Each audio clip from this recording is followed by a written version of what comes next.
car ta bonté vaut mieux que la vie, car ta bonté vaut mieux que la vie. Mes lèvres célèbrent tes louanges, car ta bonté vaut mieux que la vie. Je lèverai mes mains à ton nom, je lèverai mes mains à ton nom, je te célébrerai toute ma vie, car ta bonté vaut mieux que la vie. J'annoncerai ton nom à mes frères, j'annoncerai ton nom à mes sœurs, je leur dirai, Jésus, tu les aimes, car ta bonté vaut mieux que la vie. Tendre Père, nous te disons merci. Nous voici les derniers jours du mois de novembre 2014. Et nous te disons merci, Père. Ce dimanche, qui, oh Dieu, termine le mois de novembre et qui introduit le dernier mois de ce 2014, nous voulons te rendre des actions de grâce. Cher Saint-Esprit, viens conduire, viens diriger, viens orienter de telle manière que tout ce qui va se dire en ce lieu soit pour la gloire de notre Dieu et l'édification de ton Père. Au nom de Jésus-Christ. Amen. Bien-aimés dans le Seigneur, bonjour. Le thème que nous voulons partager ce matin est intitulé « Personne n'arrêtera ton élévation et ta grâce ». Et personne, je le répète, sur cette terre a le pouvoir d'arrêter ta bénédiction et personne a le pouvoir d'arrêter la grâce que Dieu te donne et te donnera. Personne. Une prophétie, même si elle tarde, une grâce, même si elle tarde, bien-aimé, attends-la. Elle va s'accomplir et elle va s'accomplir certainement. Nous allons prendre nos Bibles dans le livre de Genèse, au chapitre 41, au verset 50 à 52. La Bible dit ce qui suit. Avant les années de famine, il naquit à Joseph deux fils que lui affronta Asna, fille de Potiphar, prêtre, dont Joseph donna au premier-né le nom de Manassé, car dit-il, Dieu m'a fait oublier toutes mes peines et toute la maison de mon père. Et il donna au second le nom d'Éphraïm, car il dit, Dieu m'a rendu fécond dans les pays de mon affliction. Bien-aimés dans le Seigneur, tout chrétien, tout enfant de Dieu connaît l'histoire de Joseph. Mais aujourd'hui, nous profitons de ce thème pour vous informer que personne n'arrêtera ton élévation et ta grâce. Il est important de savoir que Joseph avait la grâce de Dieu et avait les germes de l'élévation. Malgré les obstacles qu'il a vécus, il a été élevé. Joseph, déjà à 17 ans, pétrait les troupeaux avec ses frères. Un enfant docile. Mais un jour, il avait commencé à faire des songes. Mais bien avant de faire les songes, la Bible nous dit que Joseph était l'enfant le plus aimé de ses frères. Et pourquoi il était un enfant aimé? Parce que son père l'avait eu dans sa vieillesse. Il aimait beaucoup. Le fait que son père l'aimait a entraîné la haine et la jalousie de ses frères. Bien-aimé, laisse-moi te dire, le fait que tu es le bien-aimé du Seigneur, ceux qui sont de l'autre côté ne t'aiment pas. Ceux qui sont dans le monde du ténèbre ne t'aiment pas. Parce que toi, tu es l'aimé de Dieu. Je te confirme que tu es un aimé de Dieu. Parce que Jésus est le Seigneur, il t'aime, il est mort pour toi. Les autres côtés ne t'aiment pas, mais Jésus t'aime. Bien-aimé dans le Seigneur, un jour, Joseph rêve que il y avait des gerbes, lui il avait sa gerbe, qui se levait et se mettait debout. Sa gerbe s'est mise debout et les gerbes de ses frères s'est inclinaient vers sa gerbe. Voilà une autre occasion qui entraîne la jalousie de ses frères. Ses frères, à cause de la vision de Joseph, ils prennent la décision de les haïr et de s'éloigner de lui. Même si les gens t'haïssent, Dieu ne t'haït pas. Même si les gens ne t'aiment pas, Dieu continue et continue et continue à t'aimer. Un autre jour, il rêve. Il avait cette grâce de songe, Joseph. Il rêve que le soleil, la lune et 11 étoiles se prosternaient devant lui. Il va informer à son père cette fois-ci, avec ses frères. Quand vous lisez les Genèse aussi, la Bible nous dit que Dieu a créé les luminaires. Il a créé le soleil et la lune pour présider. Le soleil préside le jour et la lune préside la nuit, nous éclaire. Et son père dit donc, Joseph, toi tu veux dire, moi ton père, ta mère, nous allons nous incliner, nous nous prosterner vers toi avec les autres enfants. Joseph n'a pas dit ça. Il a rêvé. Ces songes entraînent encore et encore la haine de ses frères. Mais Joseph le disait naturellement, un enfant. Il est dit naturel. Vous savez que les enfants de Dieu, vous êtes naturels. Mais les enfants de l'autre côté, de l'autre monde que nous taisons le nom, ne sont pas naturels. Ils font les incantations pour vous détruire.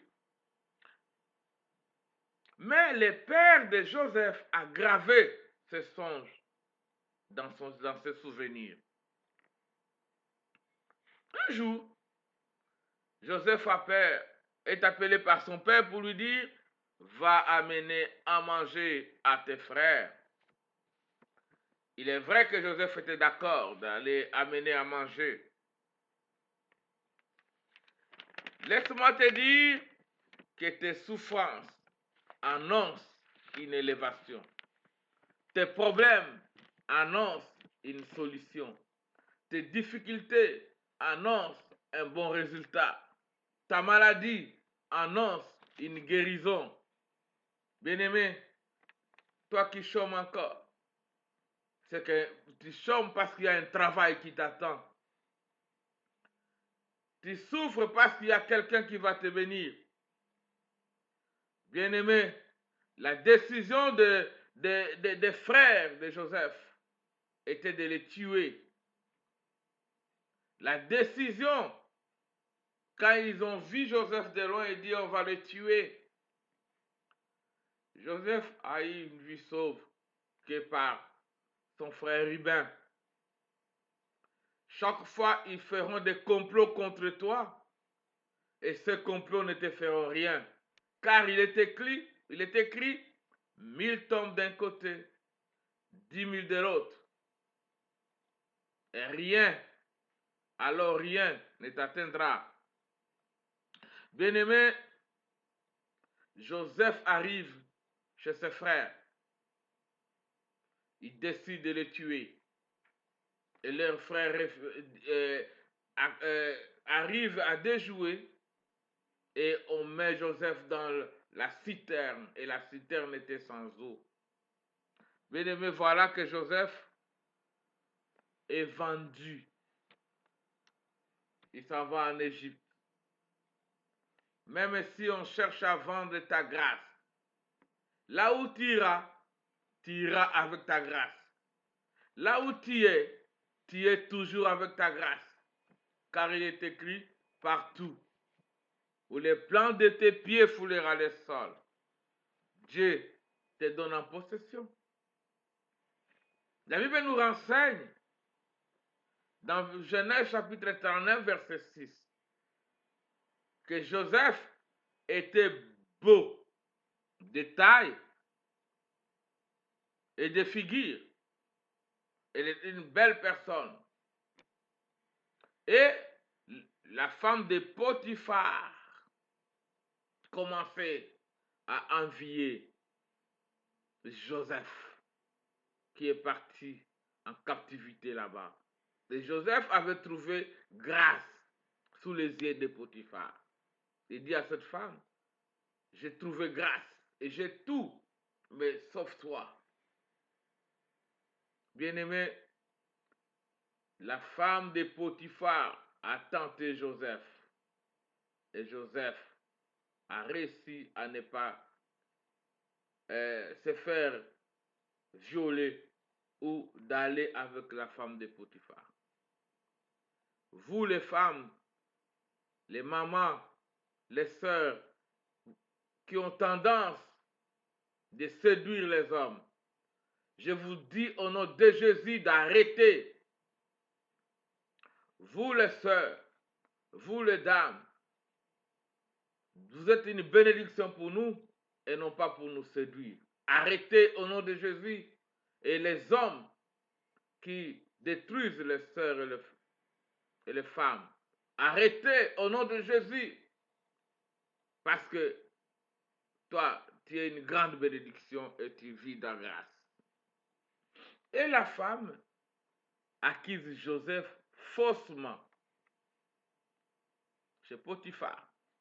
Il dit, l'esclave que tu nous as amené ici voulait se déjouer de moi. Et j'ai crié. Voilà, il a encore ajouté les mensonges. Qui est ce mari dont sa femme va dire qu'une personne voulait me violer? Et Joseph accusé et va aller en prison. Bien-aimé, il y a certaines personnes qui sont faussement accusées. Et le monde croit que ce qu'il a fait, ce que les gens disent est vrai. Les gens ont dit n'est pas souvent vrai. Ce qui est vrai, c'est ce que Dieu a dit. Et voilà, il est entré en prison pour rien. C'est là où la bénédiction de Joseph a commencé. Bien-aimé, même si on te met dans une prison, les portes vont s'ouvrir pour toi au nom de Jésus. Si tu es dans une prison de la pauvreté, je déclare que la porte est ouverte maintenant pour la richesse au nom de Jésus-Christ pour toi. Si tu es dans une porte de célibat, ou que les portes de célibat quittent pour laisser la place à un mariage heureux dans ta vie, au nom de Jésus-Christ. Si tu es encore dans la prison du chômage, laisse-moi te dire, par le nom de Jésus-Christ de Nazareth, que le chômage va vous laisser place pour donner le travail à toi et à toi et à toi, au nom de Jésus-Christ de Nazareth. Joseph en prison. Et dans cette prison, deux personnes ont fait encore le songe. Il s'agit de les chansons et les pénétiers de Potiphar. Joseph les a expliqué correctement, exactement les songes, et les songes s'avéraient corrects. Et il dit à les chansons, souviens-toi de moi quand tu seras avec le Potiphar. Mais bien aimé, les chansons a oublié Joseph. Laisse-moi te dire, même si le monde t'oublie, Dieu ne t'oublie jamais. Même si la famille t'abandonne, Dieu ne t'abandonne jamais. Même si le monde te néglige, Dieu ne te néglige jamais. Là où tu es, même seul, dans des conditions difficiles, je parle à quelqu'un qui est en train de souffrir maintenant, qui écoute ce message. Là où tu es, Dieu ne t'a pas abandonné. Là où tu es, Dieu est en train de te sauver maintenant. Là où tu es, Dieu est en train de te délivrer maintenant. Là où tu es, Dieu est en train de te bénir maintenant. Il oublie Joseph. Souvent, on t'oublie. Les gens te négligent. Les gens t'accusent faussement. Mais non, la délivrance de Dieu est avec toi. Crois cela par le nom puissant de Jésus-Christ. Et là, après 2 ans, 24 mois, le Messie a oublié Joseph. Mais Pharaon va faire un songe. Voilà, en prison. Pharaon fait le songe. Et il demanda les explications. Personne n'était capable de donner les explications. Et à ce moment, les chansons se souviennent qu'il y avait quelqu'un dans la prison qui était capable de donner explication du songe. Bien-aimé, Dieu ne t'oublie jamais. Personne n'arrêtera ton élévation. Même dans la souffrance, tu seras dans l'élévation. Même dans la maladie, Dieu peut profiter de cela pour t'élever. Dans les difficultés, dans le chômage, Dieu t'amènera sur un chemin de la guérison, de la délivrance et de grâce. Cette vache grasse, avalée par cette vache maigre. Les épis maigres qui a englouti 7 autres épis. Cela perturbe la conscience de Potiphar. Ça perturbe. Et c'est là que l'élévation commence pour Joseph. Bien-aimé, Dieu est capable de bouleverser quelqu'un, de bouleverser toute chose pour que toi, tu commences à recevoir ta grâce. Les circonstances que tu amènes, tu vis, Dieu ne t'abandonne jamais. Bien-aimé, comme vous le savez, on va appeler Joseph. Joseph va expliquer les choses telles qu'elles étaient. Et il dit, il y a la famine qui va entrer dans ce pays. Il y aura 7 années d'abondance et 7 années de famine. Il faut choisir quelqu'un qui sera capable de bien gérer cette année de grâce, de l'abondance. Et Potiphar va choisir Joseph. Il dit, toi, tu as une intelligence supérieure et que c'est toi qui seras le gouverneur. Regarde, de la prison à la gouvernance, il gouverne. Bien-aimé, ne vous inquiétez pas. Ne t'inquiète de rien, car le Seigneur agit encore. Le Seigneur ne n'a jamais donné une décision, une dernière décision. Tant que tu vis et tu vis encore, tu n'es pas encore mort, personne ne mettra point dans ta vie. Personne ne mettra point dans ta famille. Personne ne mettra point dans la vie de tes enfants. Personne ne mettra point. Parce que le dernier mot appartient à notre Seigneur Jésus-Christ. À 30 ans, on va donner à Joseph une femme. Et voilà, Joseph va avoir ses 2 enfants.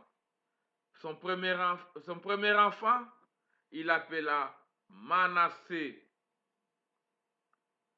Dieu m'a fait oublier toute peine et toute la maison de mon père. Bien-aimé, Joseph constate que Dieu l'a fait oublier toute peine et toute souffrance de la maison de son père. Il donne à son enfant le nom de Manassé. Quelqu'un est dans la souffrance maintenant pendant qu'il m'écoute. Dieu te fera oublier cette souffrance maintenant par le nom de Jésus-Christ.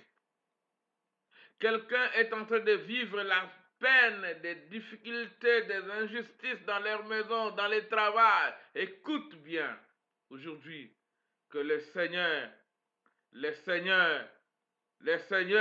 ton Créateur te fera oublier la peine.